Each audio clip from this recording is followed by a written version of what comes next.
Well, my friends, it is happening. A trip that I have had planned for years and years is finally coming to fruition. I am here in the Uintas doing what I'm calling my 3-basin alpine lakes loop. This is something that very few people have done this. So here later, I'll give you the full rundown of what this looks like, but I've got special guests with me, Brigham from Outdoor Vitals. He's their lead designer, and there's already been a lot of gear talk and design talk, and it's awesome because I love that stuff. But beautiful day to be out on the trail and just stoked for this whole trip. So I hope you enjoy it. It's gonna be kind of epic, right? Definitely epic.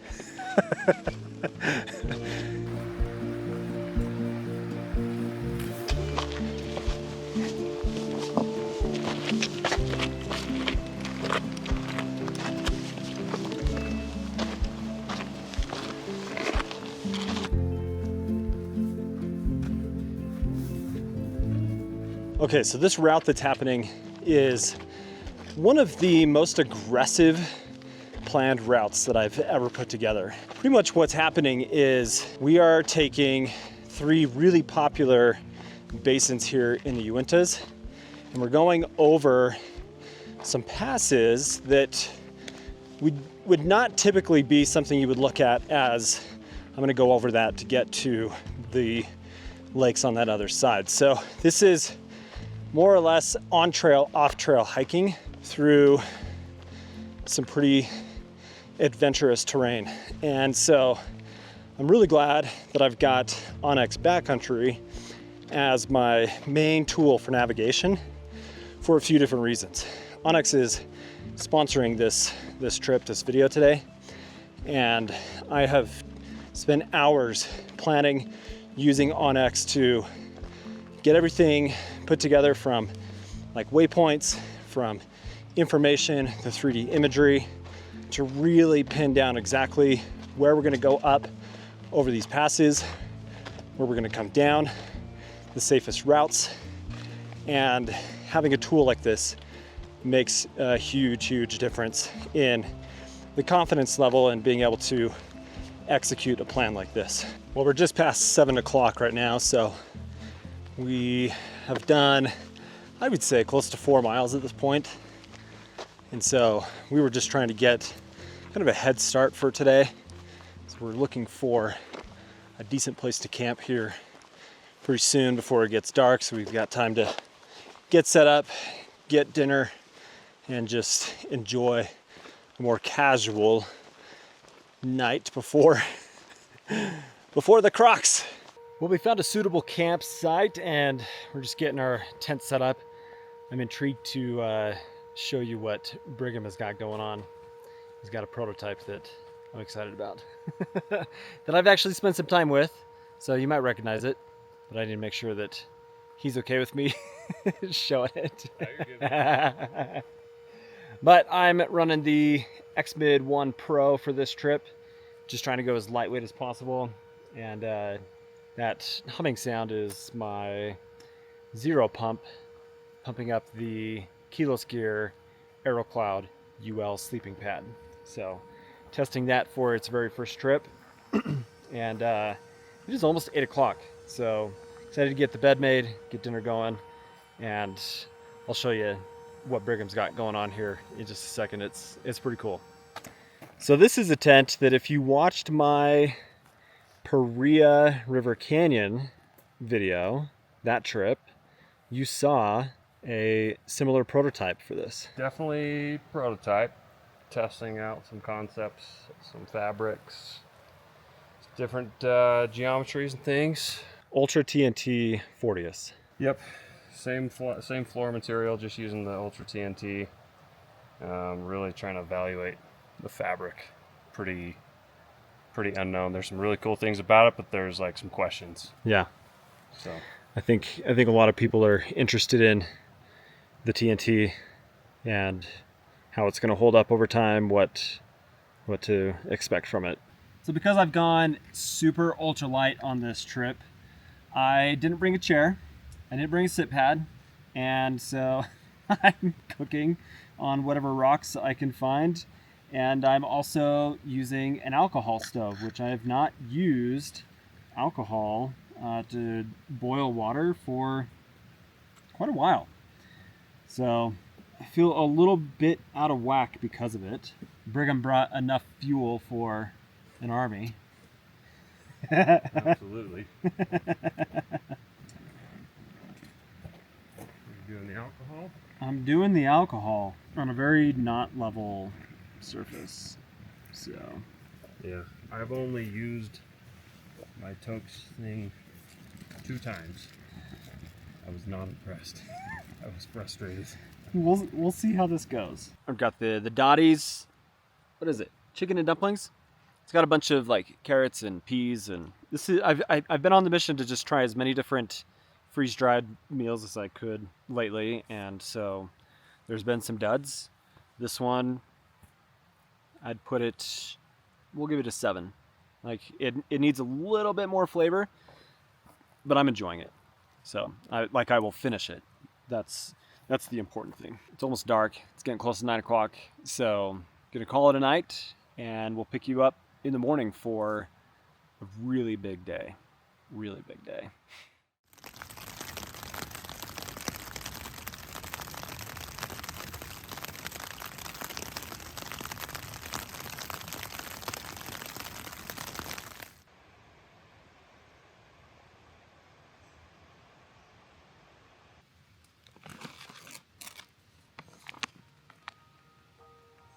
Well, good morning to you. We've got a pretty big day today. Huge day, actually. Getting an early start. It's about 7:30 right now, and we've already had some rain this morning, so with us going up over these passes, that could make things kind of interesting. So we're trying to get a move on it because we've got 2 big passes to go over today. And there's an unknown with this first pass because I've never been up into this basin. I've been up on the ridge for where we're going over into Naturalist Basin, but I've never approached the saddle from this side. So it could be interesting in just what kind of logistics it is to get up over top of that. So I'm going to be heavily reliant on using the map on Backcountry to be able to get everything figured out. But I think it's time to get on the trail and see how this goes today.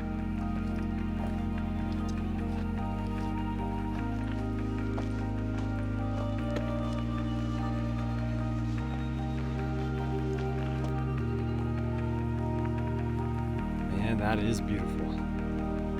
Okay, we have left the trail and we're in marshland. My feet are just about soaked through. We're getting a lot closer to where we're going to have a better perspective on the best approach to this first pass, which is between Spread Eagle Peak and Mount Agassiz. The options are to go up the pass right here. This is Agassiz right here, or we can go up this side, which is the ridge for Spread Eagle Peak, which Spread Eagle Peak is all the way over here. But you've got this big ridge line for it. So we'll make our way up through the trees right here and then really scope out what's going to be the best way to zigzag and switch back up the pass right there, and then we'll drop down to the other side into Naturalist Basin.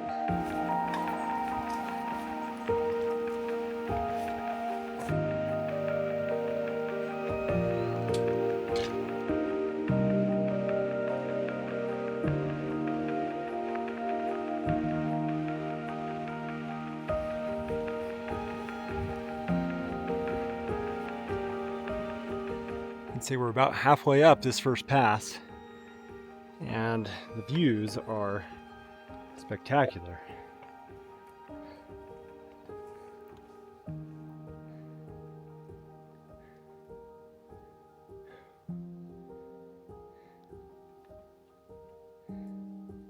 If you're wondering how steep that is, maybe that shows how steep it is.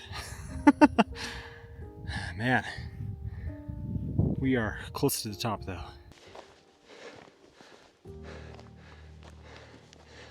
Oh man. Wow.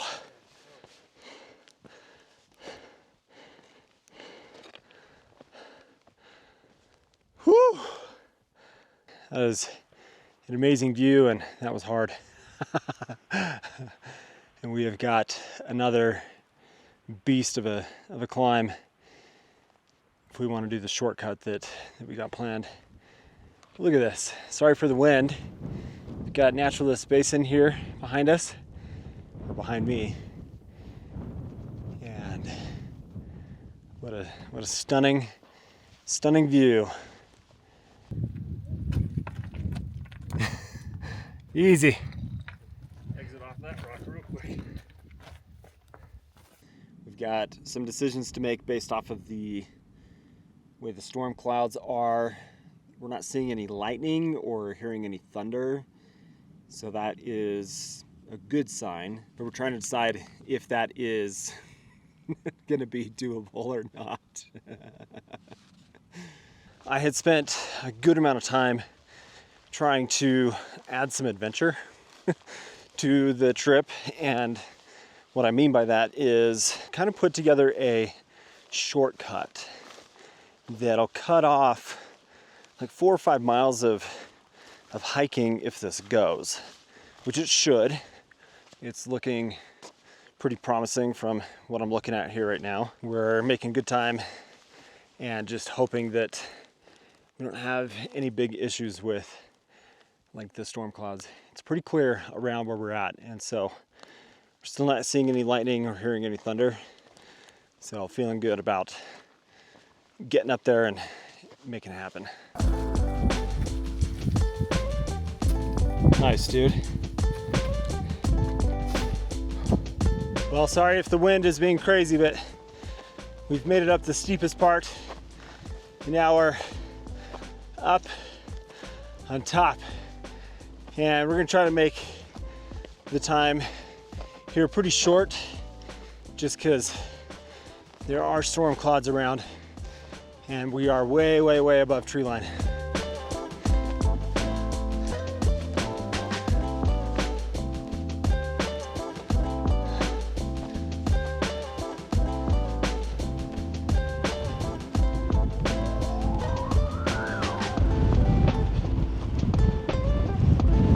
I'm sure you can't hear me with the wind. It's absolutely crazy.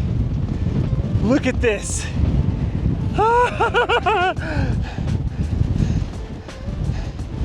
This is amazing. The wind is so cold.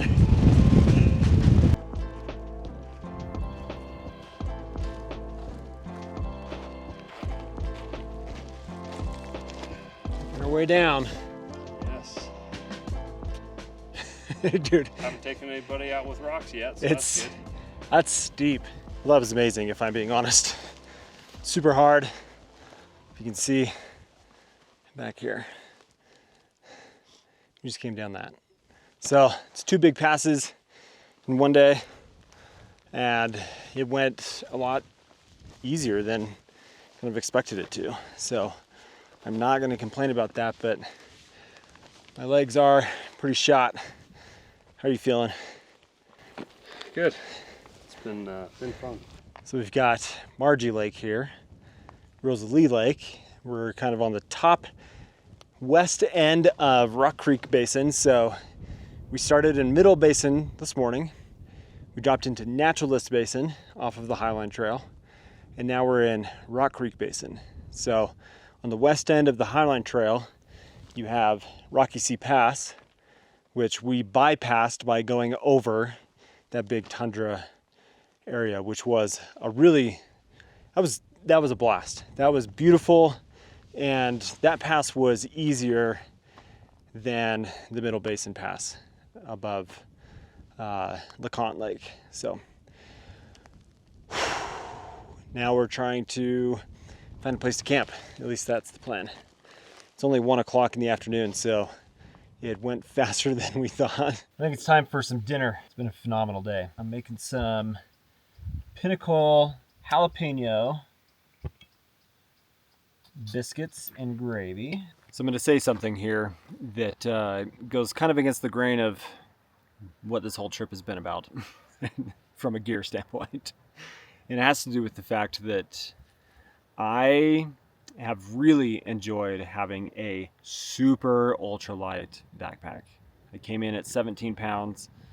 It's made being able to like move around and stuff on the passes really simple.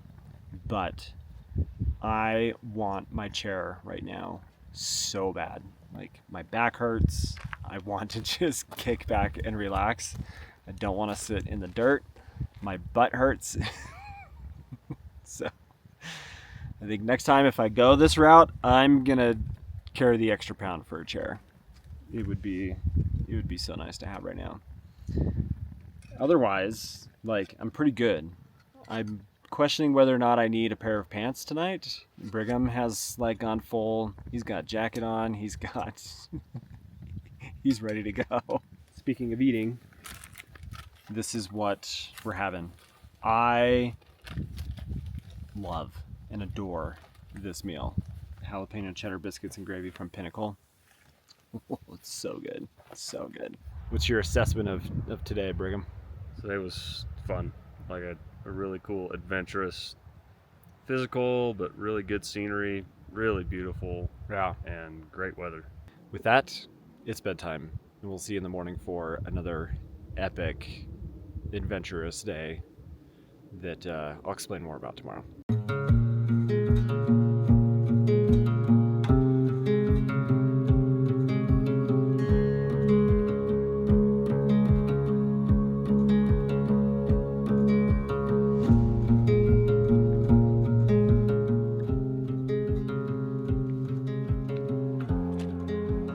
It's a beautiful morning today here at Rosalie Lake. We have got quite the adventure ahead of us today. I think we have about a mile and a half, maybe 2 miles. It could be 2 miles. This is the pass that I'm most concerned about. And it's a pass that connects from Rock Creek into Amethyst Basin, or Amethyst Lake. It's cruxy because of the descent from the top of the pass down into Amethyst Lake. I think we are also just gonna hike out to the car today. God, that is beautiful.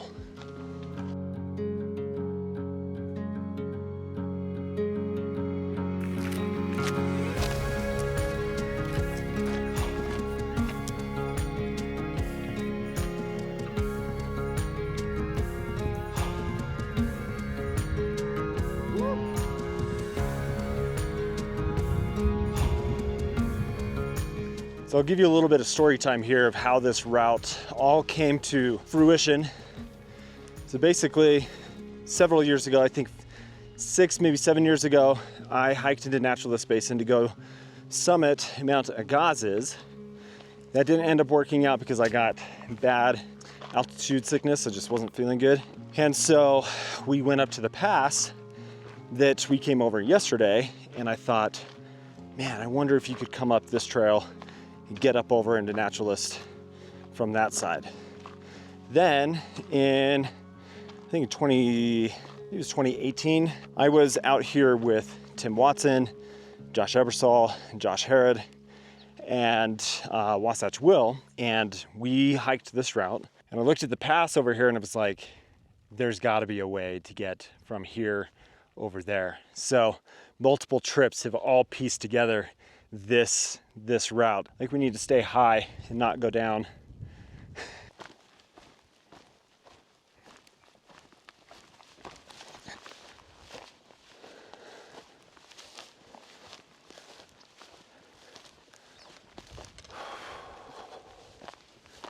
Man. Look at this. Goat fur. Nice. And a goat trail.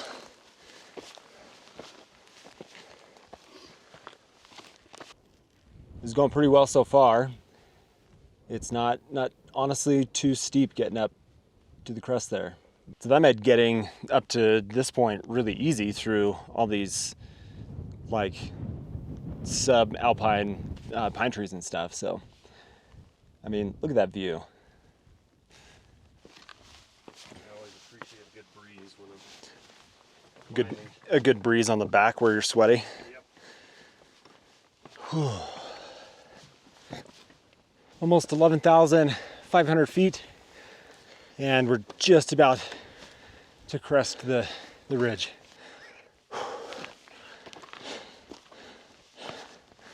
This is a butt kicker.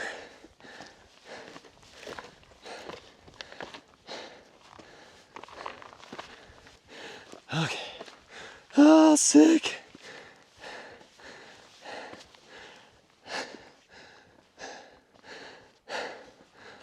Oh, wow.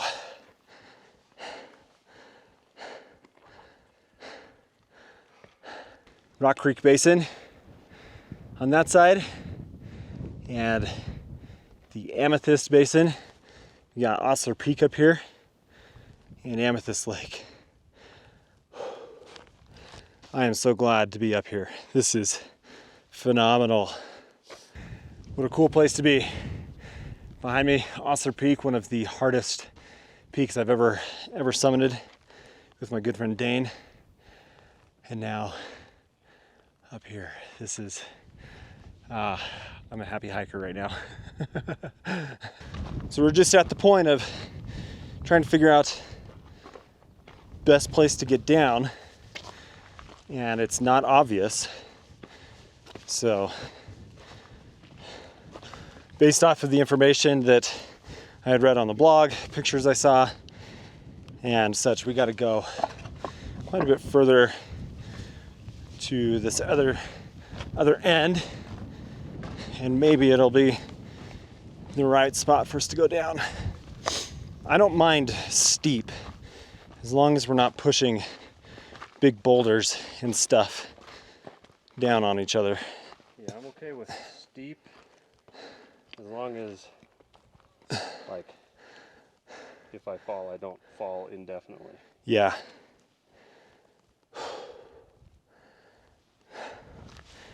I mean, this looks doable. Best I've seen yet. It looks like people have been on it. Yeah. Yep. That is no joke. Just got Brigham making his way down now. We're just kind of going to go in stages to make sure we're not pushing anything down on each other. It's just really loose, bouldery stuff. So I want to be smart. Nice work, dude.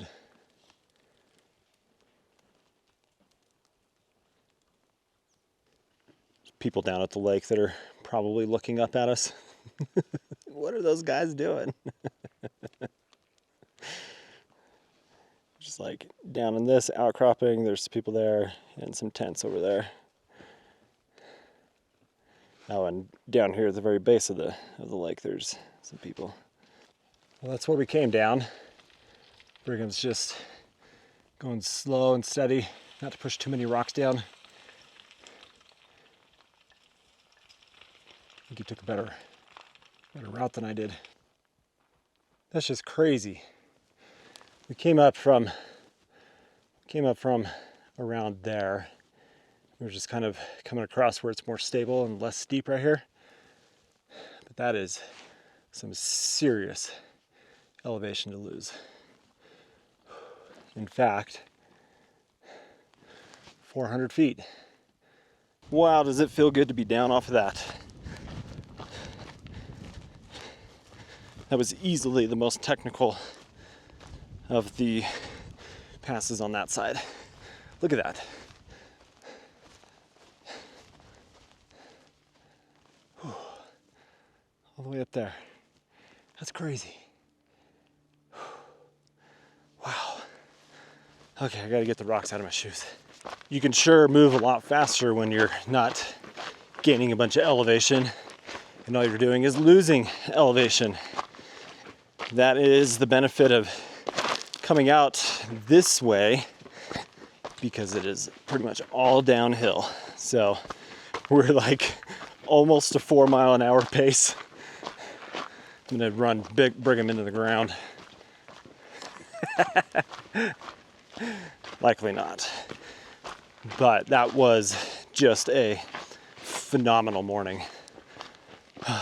We still have about 3.5, maybe 4 miles to the car.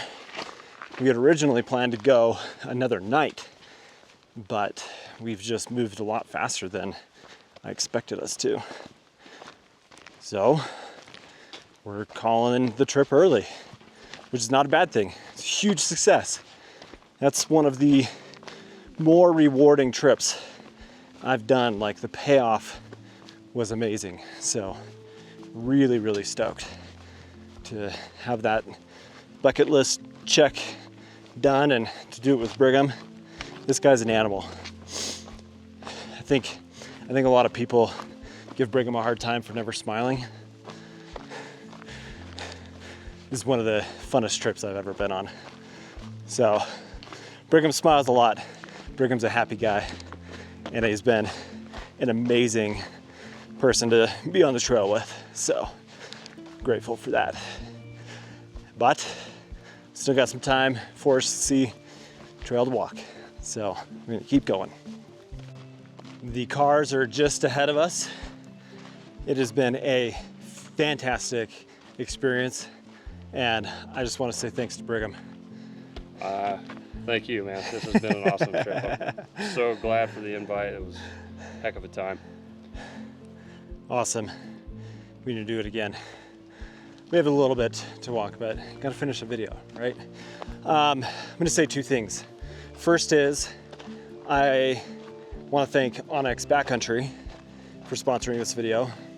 Onyx seriously is a phenomenal product, and it makes doing trips like this possible, but even very simple routes, just getting information, planning your trips in a simple way, Onyx provides that.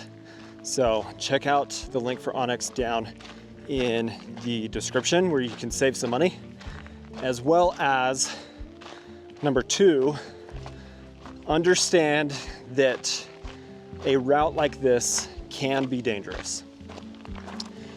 It's not my desire for everybody watching to now feel like they need to go and do this huge, epic, multi-pass, high alpine type of trip in a ultralight backpack.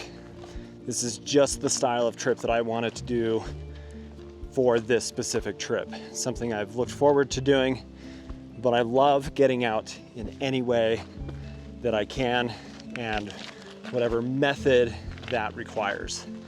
So same goes for you. Get outside and enjoy it the way that you want to enjoy it, and enjoy it. Have a good time and do it with people that are awesome, like this guy. So with that, check out Outdoor Vitals. If you're not familiar with them, I've got their altitude hoodie on, the Skyline shorts, and the Skyline Fastpack. Very, very enjoyable on this trip. But thanks for watching, subscribe, and I hope you have an awesome day, and get outside and have a good time. See ya.